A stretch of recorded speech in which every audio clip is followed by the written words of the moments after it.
Hi, I'm Carole Owens, and this is Stockbridge Updates. You know, fewer and fewer people are coming to government meetings, Select Board, Planning Board, Concom, Conservation Commission, and that's a pity. You don't know the fun you're missing.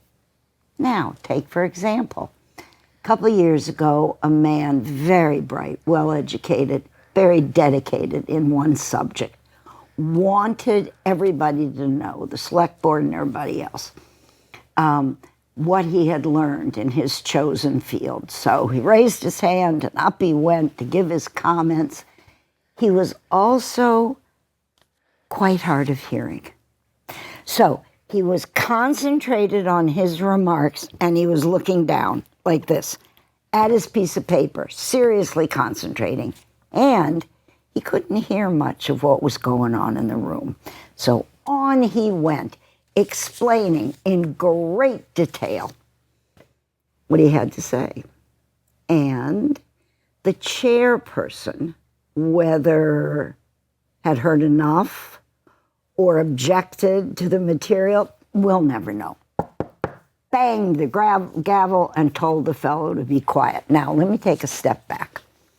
A little while ago, our select board said they didn't want any more public comment. No public comment. Well, the public was pretty insulted and let it be known. So public comment came back, but the select board got the last word. They limited comments to 2 minutes, 10 minutes total. So if 5 people spoke, it was 2 minutes each. Okay. That was completely unnecessary. That's sort of a regulation that they put in place because that's what they wanted to do. But there is a law. And the law says that the chair runs the meeting and that no one speaks without permission of the chair. And if the chair tells you, please sit down and please stop talking now, you better do it because it has the force of law. She banged her gavel and she said, "Sir, sit down." He had his eyes on his paper and he doesn't hear, and he went on. Now, she didn't know he was hard of hearing, so she felt ignored. Banged the gavel again. "Sir, your time is up." Now remember, I told you it had the force of law? The third time she said it, the third time he completely ignored her, eyes on his paper, delivering his remarks. She turned to the administrator and said, "Call the police." Now the police are on the way, but in the back of the room, a man says, "Ah, come on, let him talk." This infuriates another man who stands up and faces the first man and says, "Why don't you shut up?" By the time the policeman arrives, 2 men in the back of the room are facing off, and the policeman sees his duty clearly and marches those 2 out of the meeting. The man at the podium goes on. The chair is completely flummoxed, puts the gavel down, sits back in her chair, and I suppose figures he'll stop sometime, and finally he does. And he picks up his papers, and he comes and he sits down, and as it all turns out, he sat down next to me. And he whispers to me very quietly, "Did I miss something?" Now see what you miss when you don't come to meetings. It's really very entertaining. And I do wish if we wanted to make it more welcoming for folks to come, we could just say, well, the select board could just say, we trust our friends and neighbors and fellow citizens to know that the mind can absorb no more than the seat can endure, and voluntarily keep their comments within reason pretty short. That shows a little respect. Maybe people would feel more welcome. And you could come to meetings and not miss all the fun. Now, speaking of fun, I have 3 guests who have a very serious subject to talk about, but I have found them to be very smiley, friendly, and fun. And that would be Marianne, Vallee, and Donna, Lamke, and Rebecca Lee. Now, Rebecca Lee is a parent of a child who once attended the child care in Lenox.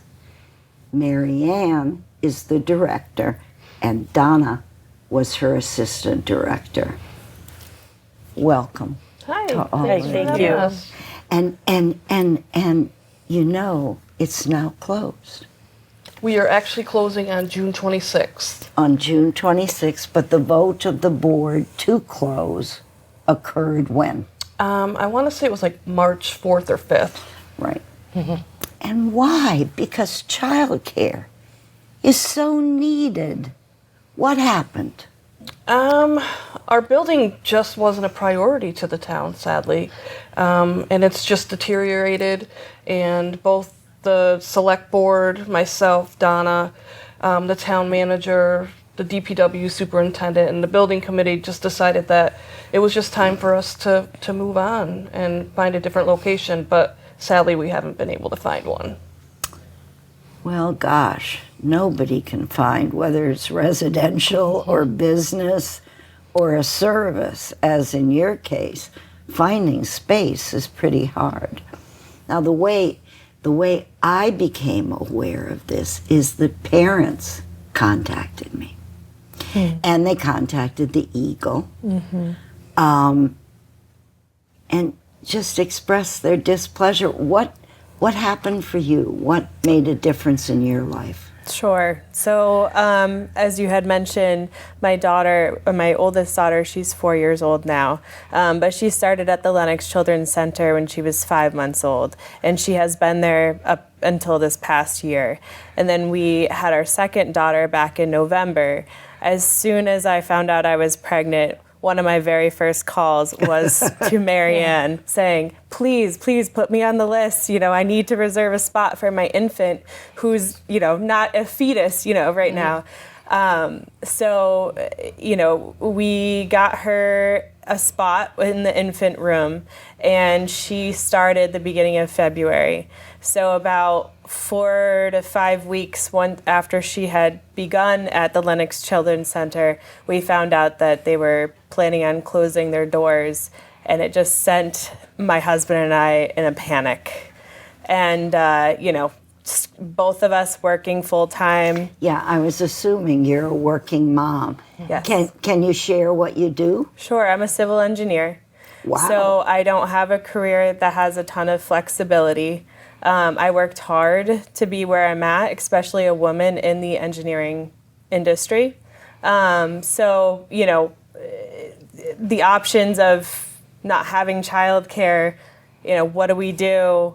There really are no other options locally. And my husband and I were questioning whether or not we were going to have to move or one of us was going to have to put our careers on hold in order to care for our children.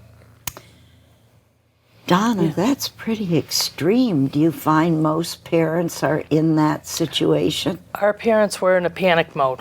They just, and then since the initial closure or notification, we were planning to close at the end of summer. So parents made arrangements at that point for August 31st.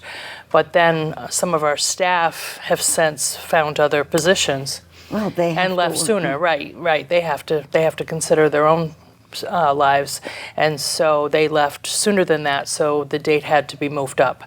But it definitely sent everybody into panic mode.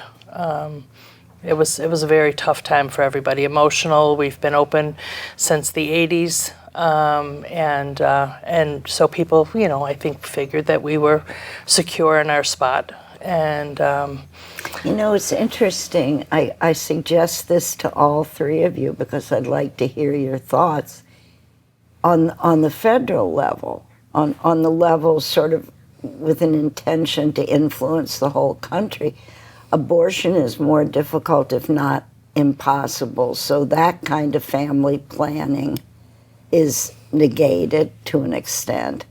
And at the same time, I think our president plainly said child care is not a priority. Yes.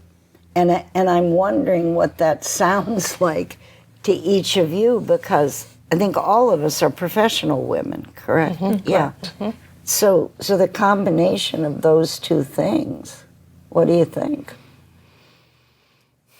Yeah, I mean, it's heartbreaking that our future aren't put forth first. Like, birth through 5 is probably the most important time when a baby's brain is developing and when they need us the most. And now they want to take that away, or not, at least not support us.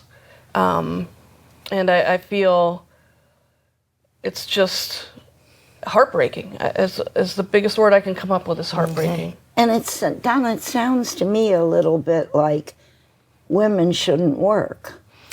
Yeah, that's what it essentially is, because in many cases, not all of course, but in many cases I think it would be the woman, if they didn't have childcare, that might have to give up her career and to be able to stay home with children. And especially for single parents, that's not an option. Gosh, Yeah, I don't understand the thinking. I will say that as much as universal pre-K in the schools has been a great addition for families, an affordable addition, I think for childcare centers, your money is made with preschool-age children because the ratios student to teacher is lower. And so I think that a lot of centers are noticing a significant drop in preschool-age children. And infants and toddlers ratios are so low that that's not where the money is made. So I think that's going forward, that's going to be a big issue in childcare. It's great for the parents, but it's not always great for the centers. yeah. And Rebecca, you mentioned how difficult it was in a quote-unquote man's field to get prepared and find a place for yourself. And I have no doubt you're reporting accurately. But, and I wonder if this extra burden of child care being less available isn't seen as another woman's issue. Yeah, I mean, it's hard to say, and, I'd like to think that we're trajecting towards women, more women being in these male-dominated fields such as engineering and in the STEM, and, based on when I was in college to now, I do see those numbers, rising as far as, females getting involved, but I think there's a big gap there. I think, it's great, we get to go to school, we go get our master's degree, we get all the education, and then we want to start a family, and it's like, whoa, wait a minute, like, we're, still expected to be the default parent, be mom, and it's like, how, like, you're forcing us to choose between, a career that we work so hard for and being, a full-time parent. And another thing that's interesting is that my grandmother was a stay-at-home mother. She had 4 children and lives in Lenox, so I'm a 4th-generation Lenox resident. She mentioned that there were more daycare options when she was a stay-at-home mom than there are currently, and that blows my mind. I started life in Mrs. Slavin's daycare center, so I know. And Mrs. Slavin was wonderful, and you will be horrified to know she came around in her little Packard and picked each of us up. Really? Yeah, Wow. yeah. And I'm thinking about what you said before, and I'm wondering if any one of the parents, as far as you know, said that the dad was going to stay home and become primary care giver. Currently, we don't have any dads that are staying home, but that has happened in the past. When I wasn't able to like take in their youngest child or something like that. Like their older sibling came to the center, but the youngest one we didn't have space for. We have had dads stay home and take care of them. So we are coming closer to equality. It's almost as if we as people are making strides that our government Is not. isn't recognizing. Right, right. When you think of Berkshire County, Pittsfield has a very large daycare. There's many, many options.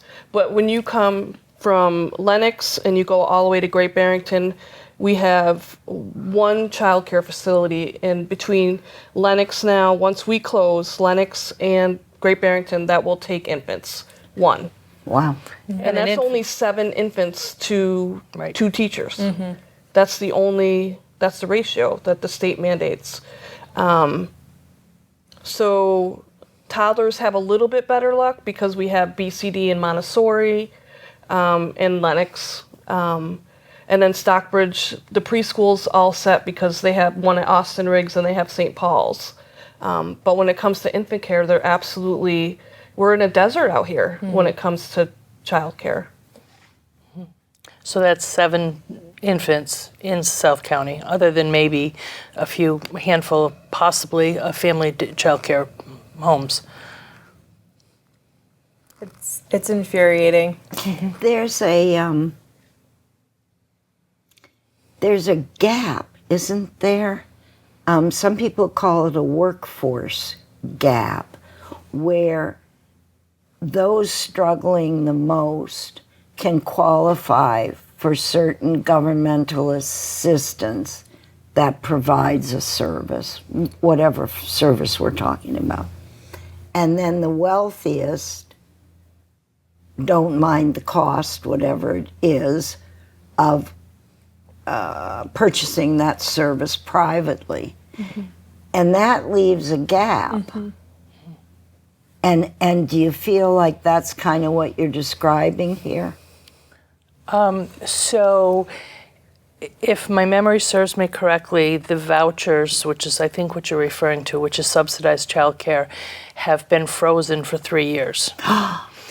Oh my. So some of those children that were put on waiting lists are now in school and no longer need care. I could be wrong on that, but it's been quite some time. They're only open to people who are receiving DTA services. There are programs that will advise people to quit their jobs. And if they no longer are working, then they're able to access those voucher services, and with entry level jobs they can be rehired or whatever. So it's not ethical, but it happens, and so for those families, they can sometimes, if there's a spot available, they can access care at no cost or reduced cost. But for families in the middle, they don't have access to that. And that goes across the board in housing and housing assistance, food with the rising costs of groceries, to whom food assistance is more readily available.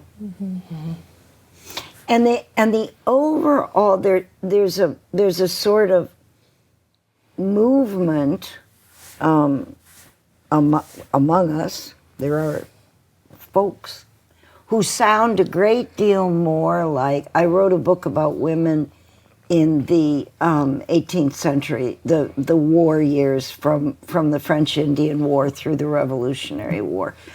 And the rights and lack of rights of women during that period is beginning to sound more familiar, oddly, because that was, 300 years ago?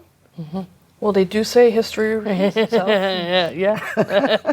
Seems as though that's happening. Right, not that anybody wanted it. No. So, on a personal level, don't say any more than you want to, but what are you going to do? It's a very good question. And it's been months and trying to figure it out. Initially, as soon as I heard that LCC was closing, my first train of thought was, okay, we need to find a backup plan, because my second train of thought was, let's try to help them relocate. But my first train of thought is, I need to secure childcare just in case, things fall through.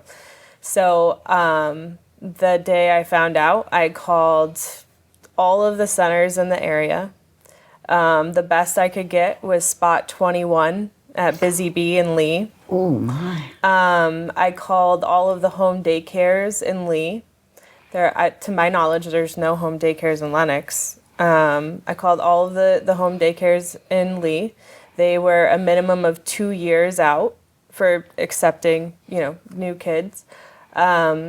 So I eventually was able to call Rainbow Bridges at the United Methodist Church in Lenox, the only other daycare center, in Lenox. We thought we had a spot there, but that fell through, unfortunately. So that drove us to Pittsfield. And my husband works in Lee. I work in Westfield. Oh, dear. So we are going, towards Lee. We live in Lenox. We're going towards Lee. So as Marianne said, Pittsfield does have some options, but it adds an extra hour altogether to our day. So, half an hour in the morning to drop her off, half an hour for my husband to go pick her up. So that's ultimately what we have to do. There is no option. We have to go to Pittsfield. And we found an in-home daycare, thankfully, that would take her. But that was my only option. Gosh, and it is a burden. Absolutely. Absolutely. Yeah. I mean, you joke, but it's really not a joke. You if you want to have a child, get on a waiting list at one of the daycare centers wherever you want to go. Be like, hey, call me when I'm like spot, 4 or 5. I'll start trying to have a child. Oh, gosh. Hopefully by the time I have the child, you'll have a spot for me. I mean, so engineering-wise, book the spot first, get pregnant second. everything has to be planned out. What else, and even then, we thought we had a plan in place, and unfortunately, that everything fell through. So, yeah. And I heard someone say,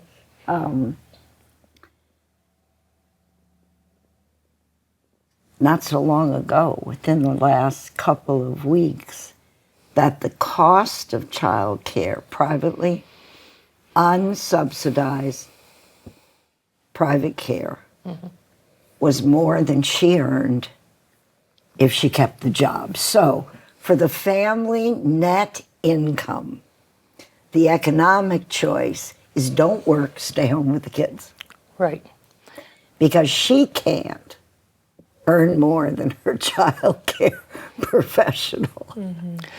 And because I do the billing, I often look at the prices that people are paying, especially if they have, more than one child, or we have over the years had twins that were infants, which the rate is higher for infants and toddlers.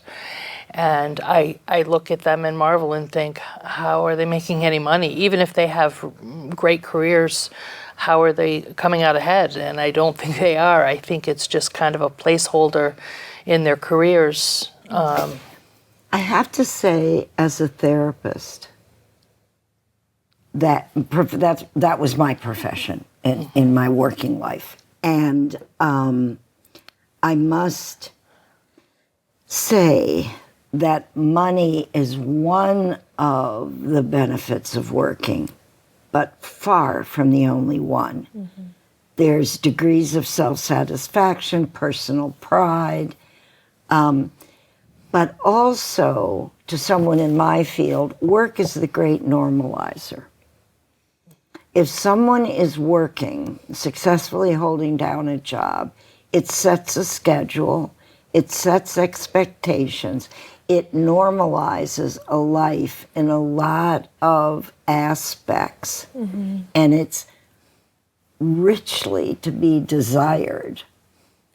So money isn't the only reason to be working, and it should be available to every single solitary adult that wants the plethora of benefits. You know, I can't believe the time. I can't believe we're out of time. The three of you have been fabulous and so interesting, and we have 1 minute left, but in that minute, 1, 2, 3, do you have a final thought?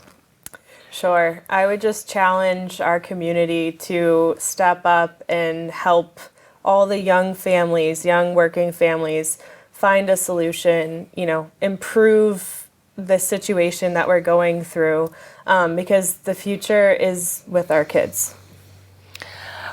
In speaking with someone who has a child in our program over the weekend, my thinking is that they're reaching out and saying, if you want young families in our community, Right.